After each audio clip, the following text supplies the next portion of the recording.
Just look at the cover image for this. I swear to God, what was the idea for it? Oh yeah, let's take the skeleton, rearrange it a little bit, put the head on the bottom, put the ribs on top.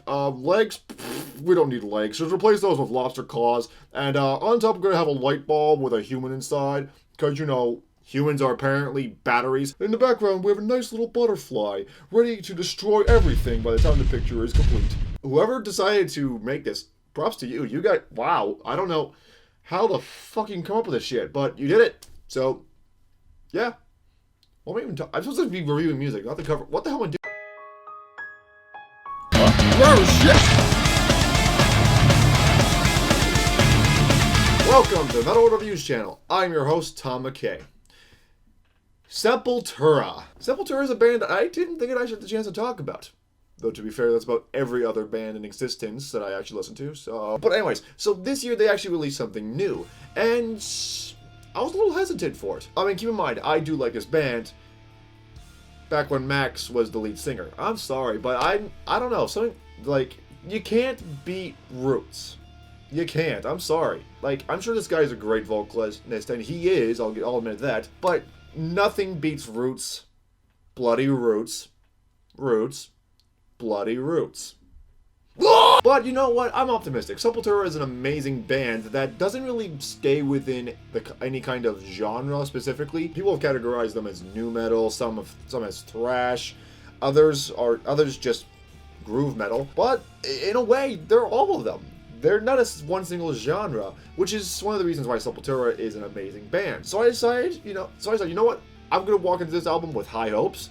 So yeah, I might not be the same singer that got me to like the band in the first place, but it could be interesting. So, was it? Well, I'll tell you right now, the first few tracks, I'll tell you right now, at least from at least 1 to 4, they're definitely great tracks. I mean, you have great lead work, you have great rhythm work. The rhythm, oh my god, the rhythm work on this thing, the drums, the rhythm guitar, and the bass, they're fucking killing it on this thing. I swear to God, this is much better than any other kind of groove and thrash metal I've heard aside from Lamb of God. And yeah, they're really showing their efforts. The gutturals on this thing are really good as well, and on Machine Messiah, the title track, the cleans are actually not that bad either. The cleans are pretty much absent for the rest of the album, at least until much later on. But I will say, when the cleans are in, it does build up the atmosphere for when he starts screaming his head off. And I've mentioned the lead work. Okay, I'll tell you right now, throughout this entire album, the lead work is glorious. It's so playful on the guitar. Andreas, you are fucking badass. Jesus Christ, I love this guy. Most of the guitar work is done by Andreas anyway, but when Derek Green, the vocalist, ends up taking over the guitar, it actually does really good.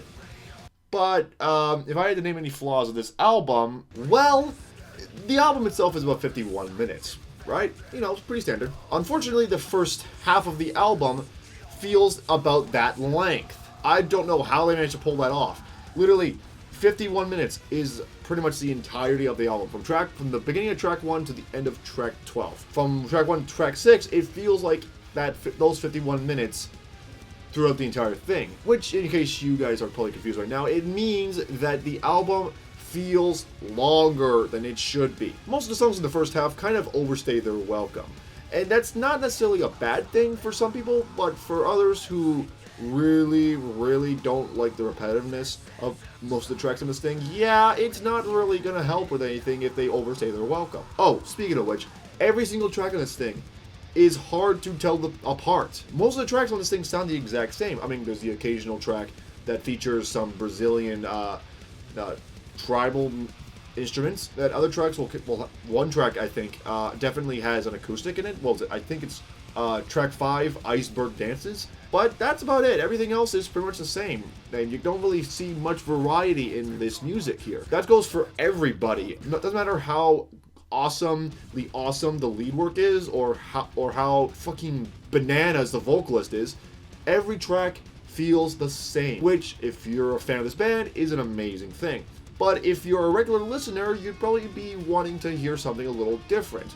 Kind of shake things up a little bit, which this album doesn't necessarily do that often. Honest to God, it might as well just been one track, one long ass track. At some point, about halfway through the album, I couldn't even remember which track I was on. I tried listening to it And then as soon as I got back into the middle of it, I'm like, wait, where the fuck am I? In case you're wondering, I was like in the middle of track 6, and I thought I was still on track 3. So yeah, obviously that's a problem, and it continues on through the rest of the album as well. Well, one thing's for sure, the repetitiveness, you're able to figure out where the hell you are when you get to, it's either Vandal's Nest or Cyber God when Dennis starts clean singing again. Like I said earlier, the clean singing doesn't happen often. When it does, you end up figuring out where the hell you are. Shame that only happens around like close to the end. Also, you definitely know where you are when you get onto Ultra 7 No Uta, which, forgive me if I'm mispronouncing that.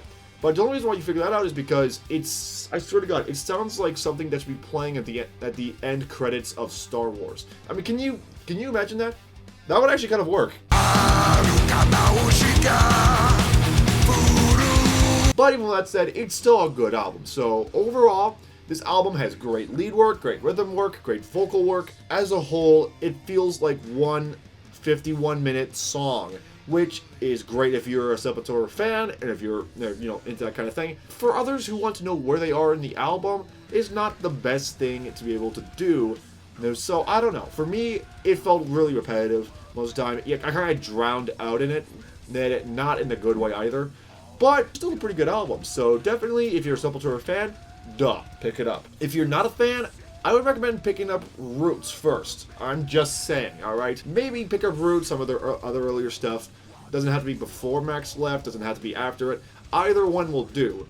But definitely Roots first, anything else, and then pick this one up. You guys will probably appreciate that.